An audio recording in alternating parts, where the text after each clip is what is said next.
Page 318, this is number 1 at the top of the page. This page and the next are giving you some reading exercises. Considering how hard the last piece was in the previous page, I mean, if you can play that sort of thing, I'm hoping you can sight read this kind of stuff. You just sit down and play it. You're doing everything all at once.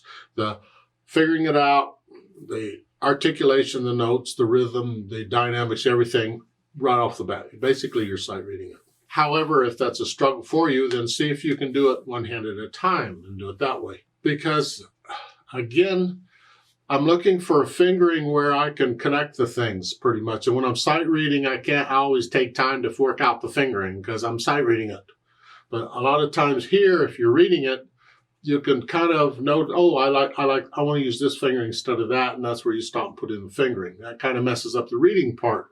But again, I would encourage you to try and find a fingering that allows you to connect the notes as much as you can. For this lesson, I'm just going to go through the routine to learn to play a piece of music. I look it over, it's 2 lines long, treble, bass, clef, 1 sharp in the key signature, so we're either in the key of G major or E minor. If I look at the last measure, it's here. Sounds E minor to me. I go with E minor, but do the scales and arpeggios for both, G major and E minor. By now, you should know the scales and arpeggios, so now you can be doing them 2 octaves. 4/4 time signature, I'm going to take the right hand first. And right now, I'm going to connect everything. I'll do the articulation later. It's here. 1, 2, 3, 4.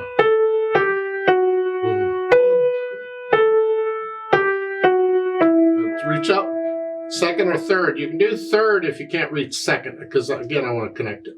Because if I do third, I just reach up a little bit with a little more with the little finger.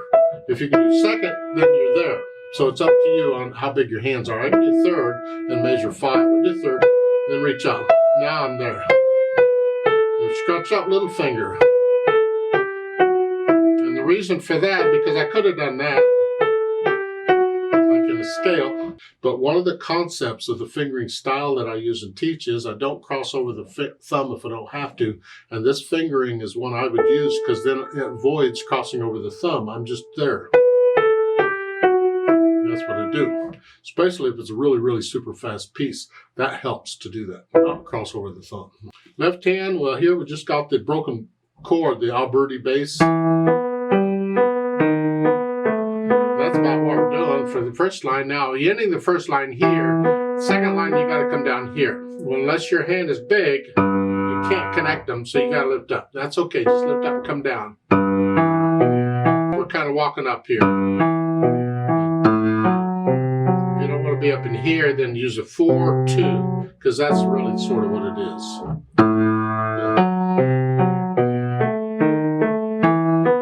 And in the last measure, a 3 is fine. You don't have to use 5. So I'll leave that up to you. You don't have to come up and use 5. Then I try and put the hands together, and it's okay to hesitate right now. It's just then here. Here. Get your right hand ready to go because I got to move the left. I want to focus on the left hand. So I got to come here.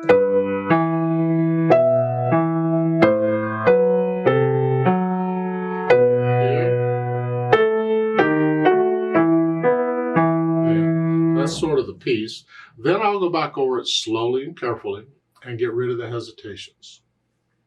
Once I can do that, then I'll let in the articulation. We have 2 measure phrases. It looks like we're going to lift up, lift up, lift up. And the left hand, connect it if you can. So I'm lifting up here, but not here. Now here, I have to move the left hand. I don't have a choice.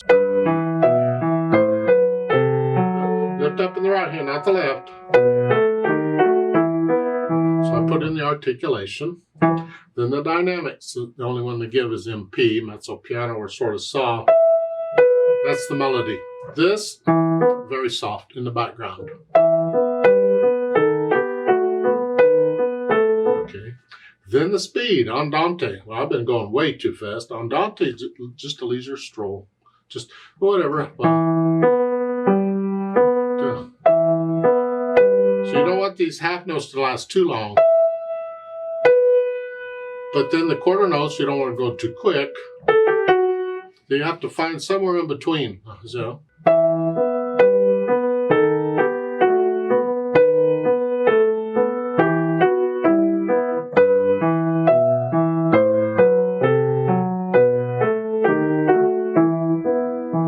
kind of felt getting softer at the end as I come down. It's interpretation. How do you feel it? It's the natural accents. 1, 2, 3, 4. 1. Feel the natural accents. The half notes are playing on them, but that's like the next to the last measure. We want to feel the natural accents throughout. Now they want you to transpose this to D minor. It's in E minor. We're going to go down to D minor, one step down. D minor has one flat, a B flat. But we're going to use the harmonic minor, so we're going to use C sharp. So we play a C, we're going to use the C sharp instead. So it's there. And basically you can just use the same fingers. So instead of here, I'm one step down here. So then C sharp. Remember C sharp because the D sharp is the 7th step in E minor. That's why we're using it. Harmonic minor. Well, in D, we're using C sharp. We're using C sharp. So.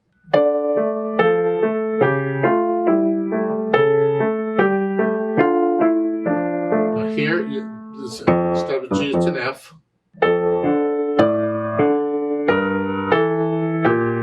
And here.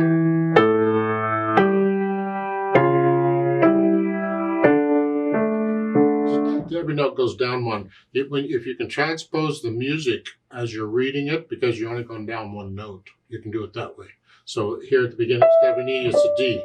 And then instead of a B, it's an A, and then a G. And then just stay within the key. Just reading each note in the music down one note. Just pretending it's down one note. Here. But you have to stay within the key, and in D minor, there is a B flat. It's good practice. You just do it one hand at a time if you need to. Just get these first, yeah. Let's play this together slowly and check the notes in the rhythm as it's written. I'll give us 4 counts. 1, 2, ready, go.